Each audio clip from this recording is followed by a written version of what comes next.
ইফতার সামনে নিয়ে যখন বসবেন মনে রাখবেন ওই সময়টা দোয়া কবুলের সময়।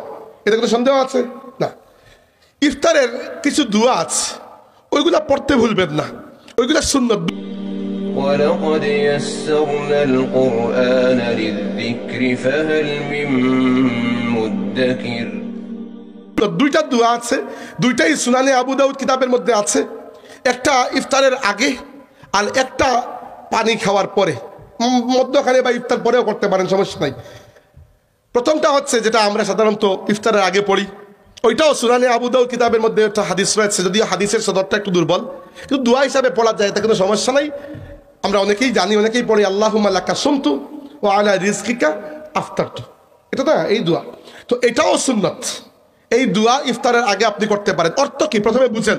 আমাদের সমস্যা হচ্ছে আমরা দোয়া খালি মুখস্থ করি, অর্থের দিকে জানি না, অর্থ খেয়ালও করি না, এই জন্য আমাদের মনের মধ্যে সেই আবেগটা আসে না।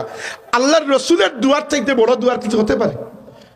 অতএব মনে রাখবেন রাসূলুল্লাহ যে দোয়াগুলো শিখিয়ে দিয়েছেন এগুলোর অর্থ জানা। আমি যখন থেকে মোটামুটি আরবি জানার সুযোগ আমার হয়েছে, আমি সর্বপ্রথম খেয়াল করতাম যা মুখস্থ করছি এর অর্থ কি আসলে, কারণ নইলে আমার মনের মধ্যে সেই আবেগ আসবে না যে আবেগটা সাহাবীদের মনের মধ্যে এসেছে। আপনি কি বলছেন? আল্লাহুম্মা লাকা সুমতু, হে আল্লাহ, আল্লাহুম্মা, হে আল্লাহ, লাকা তোমার জন্য, সুমতু আমি রোজা রেখেছি, হে আল্লাহ আমি রোজাটা রেখেছি একমাত্র তোমার জন্য। এমন নয় যে আমার ঘরে খাবার নাই, ফ্রিজ ভর্তি খাবার আছে, কিন্তু রোজাটা রেখেছি শুধু তোমার জন্য। ও আলা রিজকিকা আফতারতু বা অবি রিজকিকা আফতারতু, মানে তোমার দেওয়া রিজিক দিয়ে আমি ইফতার করছি। আল্লাহ রোজাটাও তোমার জন্য, ইফতারটাও তোমার জন্য। বিসমিল্লাহ আপনি ইফতার করলেন। আর আরেকটা হাদিস রয়েছে যেটা আল্লাহ রসুলের আরও দাইমান আল্লাহ নবী ইসলাম পড়তেন যখন তিনি খেজুর এবং পানি খেতেন। খেজুর এবং পানি খাওয়া শেষ করার পরে রাসূলুল্লাহ সাল্লাম পড়তেন যাহাবা যামাউ ওয়াবতাল্লাতিল উরুকু ওয়া সাবাতাল আজরু ইনশাআল্লাহ।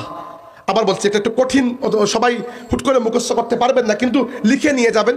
ইমাম সাহেবকে বলবেন লিখে দিতে, নইলে বিভিন্ন জায়গায় ভিডিও হচ্ছে, ভিডিওগুলো দেখে যদি লিখে নিয়ে যান। এগুলো আল্লাহর রসুলের দোয়া। রাসূলুল্লাহ কি বলতেন? যাহাবা যামউ, যামউ মানে হচ্ছে পিপাসা, যাহাবা যামউ। আল্লাহ নবী সাল্লাল্লাহু আলাইহি ওয়াসাল্লাম পানি পান করার পরে বলতেন যে আমার পিপাসা দূর হয়েছে, পিপাসা সরে গেছে। ওয়াবতাল্লাতিল উরুক, উরুক মানে হচ্ছে রক্তনালী, আর ইবতাল মানে হচ্ছে, ইবতাল্লা মানে ভেজে যাওয়া, মানে হচ্ছে ধরেন একটা জায়গা শুষ্ক হয়েছিল, আপনি পানি ঢাললেন, উর্বর হয়ে গেল, ভিজে গেল। ওয়াবতাল্লাতিল উরুক মানে হচ্ছে আমার প্রত্যেকটা রক্তনালী সতেজ হয়ে গেল। ওয়া সাবাতাল আজরু ইনশাআল্লাহ, এবং এই রোজার বিনিময় আল্লাহর কাছে সাব্যস্ত থেকে গেল ইনশাআল্লাহ। আল্লাহ রসুল এটা আল্লাহর কাছে দাবি করে বলতেন, হে আল্লাহ আমি এখন পানি পান করেছি তোমার রিজিক থেকে, তোমার দেওয়া রিজিক থেকে পানি পান করেছি, এর কারণে আমার পিপাসা চলে গেছে। যাহাবা যামউ ওয়াবতাল্লাতিল উরুক, এবং এই পানির কারণে, তোমার দেওয়া রিজিকের কারণে আমার শরীরের প্রত্যেকটা রক্তনালী, প্রত্যেকটা রগ সজীব হয়ে উঠেছে। ওয়া সাবাতাল আজরু ইনশাআল্লাহ, এবং হে আল্লাহ এই যে রোজা রেখেছি আমি নিশ্চিত যে তোমার কাছে ইনশাআল্লাহ আমার বিনিময়টা তোমার কাছে গচ্ছিত রাখা হয়ে গেছে। তো এই দোয়াটি মাত্র 3 লাইনের দোয়া, যাহাবা যামাউ ওয়াবতাল্লাতিল উরুকু ওয়া সাবাতাল আজরু ইনশাআল্লাহ, এই দোয়াটি পড়বেন।